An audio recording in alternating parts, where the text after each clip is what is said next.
J'ai quitté le mari que je n'aimais pas grâce à ma barbe et ma moustache. Papa m'a fait raser ma barbe et ma moustache pour que son ami Thomas accepte de m'épouser. En échange, Thomas devait payer toutes les dettes de papa.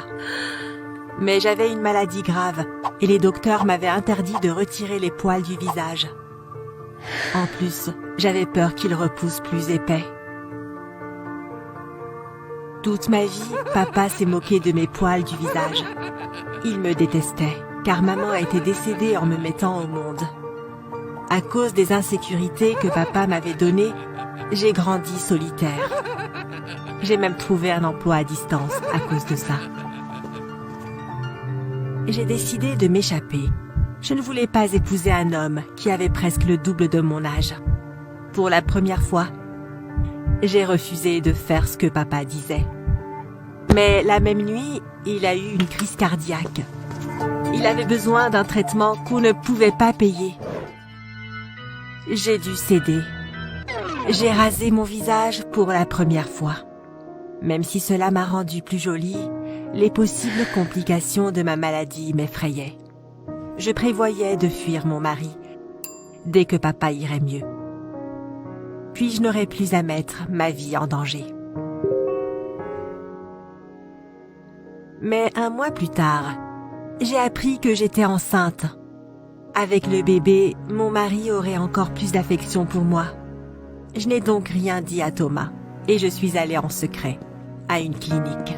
Mais là-bas, je suis tombée sur la mère de Jules, un camarade de classe dont j'étais tombée amoureuse. Elle m'a raconté que ma mère était un jour venue voir le même docteur et que si elle avait suivi le plan qu'elle avait en tête à ce moment-là, je n'aurais jamais existé. J'ai ressenti un sentiment étrange au fond de mon cœur. J'étais la personne la plus seule au monde et je voulais quand même me débarrasser de quelqu'un qui m'aimerait avec ou sans moustache. Puis Julien est entré voir sa mère, il portait une blouse de docteur. À l'école, il m'avait invité à une fête un jour. Mais je n'étais pas sûre s'il voulait juste se moquer de moi comme tous les autres se moquaient de moi à cause de ma pilosité. Je lui avais dit non, même si je l'aimais beaucoup. Je me suis sentie gênée et j'ai voulu partir, mais Jules m'a arrêtée. Il m'a invitée à dîner, mais j'ai refusé. Puis il m'a donné sa carte de visite. Une semaine plus tard, je me tenais devant le miroir, prête à me raser le visage à nouveau. C'est ce que papa m'avait demandé de faire pour ne pas effrayer Thomas. Puis j'ai pensé à Jules. Avec des poils sur le visage, il m'avait invité à une fête. Sans poils sur le visage, il m'avait invité à dîner. Il ne voulait pas se moquer de moi à l'école. J'ai alors compris. J'ai cassé le rasoir et je l'ai jeté. Ma faiblesse allait devenir ma plus grande force.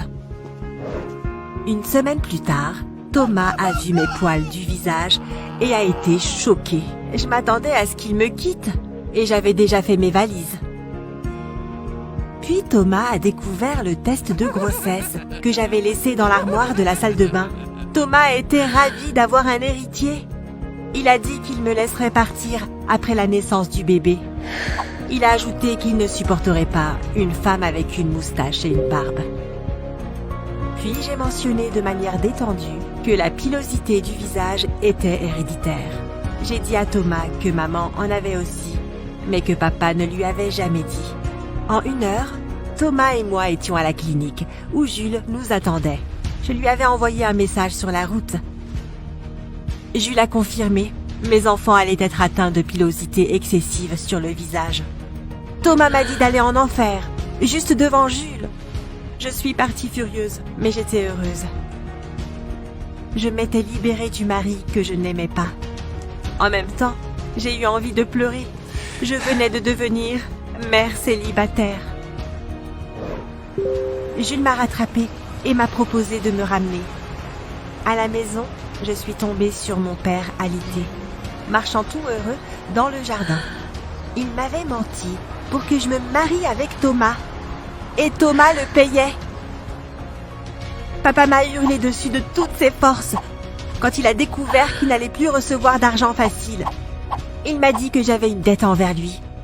Pour m'avoir élevé, il m'a dit qu'il aurait dû m'envoyer dans un orphelinat.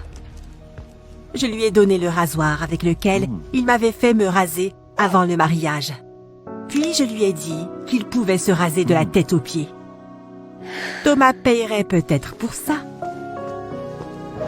J'ai emménagé avec Jules et nous avons eu notre magnifique fille.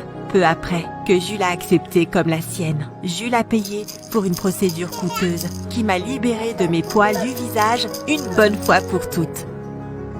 Il m'a dit que même s'il n'existait pas une telle procédure, il m'aimerait quand même. Car il était tombé amoureux de moi à l'école, quand j'avais de la barbe et une moustache. Tout le monde a des défauts qui nous gênent, mais ces défauts nous rendent spéciaux. Et si une personne ne vous aime pas tel que vous êtes, vous n'êtes pas fait pour être ensemble.